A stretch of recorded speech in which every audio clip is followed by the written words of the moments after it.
जेन दिन मोर टूण फुटला कथा कही शिखली पहला करी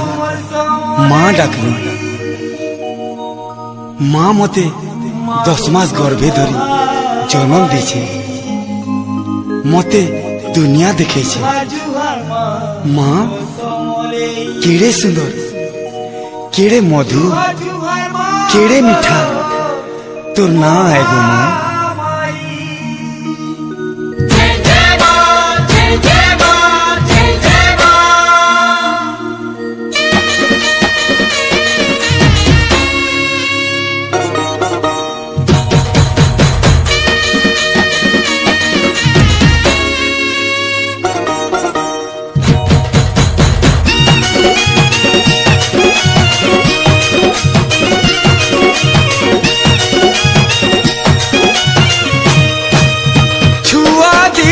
कथा कहली कि माँ अक्षरटा मूल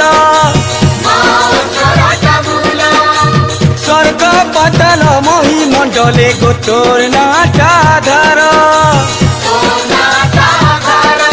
मुई गरीब छुआ तुई जगतर माता तोर पनत कानी माँ मते ढापी रखी था।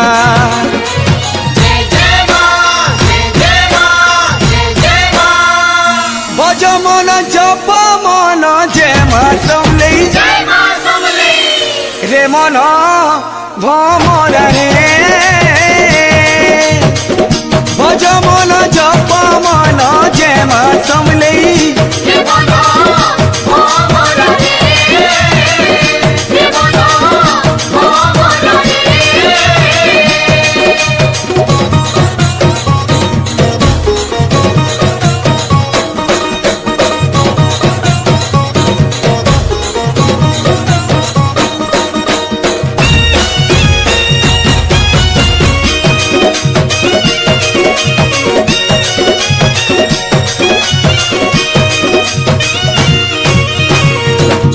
करी जेभे मुई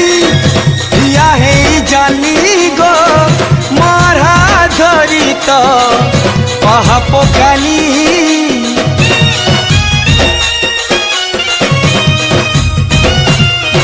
हो हाथ छाड़ी देले तुई तोले पड़ी जिमिलो दुनिया बाटे लो माँ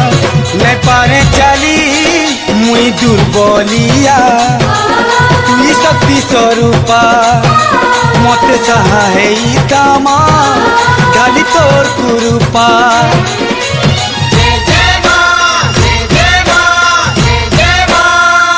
भज मन जप मन जय माँ समले रे मन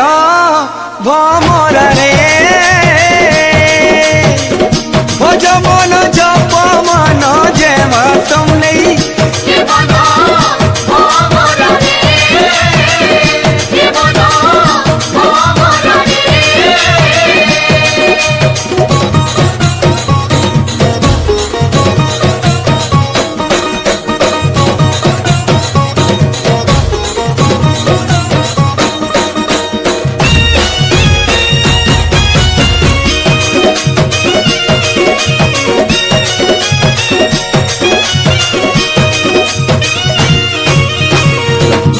मास गरती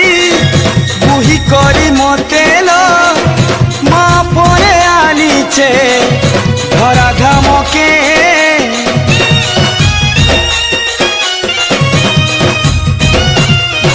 ओ मोर कपालेल करम तुई लेखीचु मोला जाके गाउथिमी तोर नामके मुई भकत गुटे तुई परुहा देवी धने चिनी गो माँ तोर करुणा लभी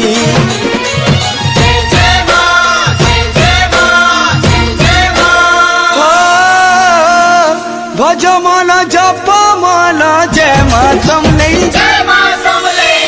रे मन भमरा रे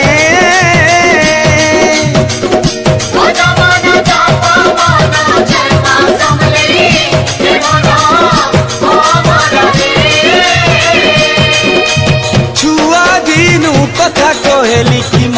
अक्षरटा मूल स्वर्ग पताल महिमंडले गो तोर नाटा आधार मुई गरीब छुआ तुई जगतर माता तोर पनत कालीमा मते ढाकी रखी था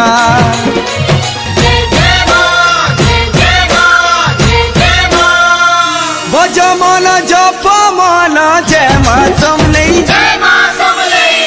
रे मन भमर रे भज मन जप मन जय मां समलई रे मन भमर रे रे मन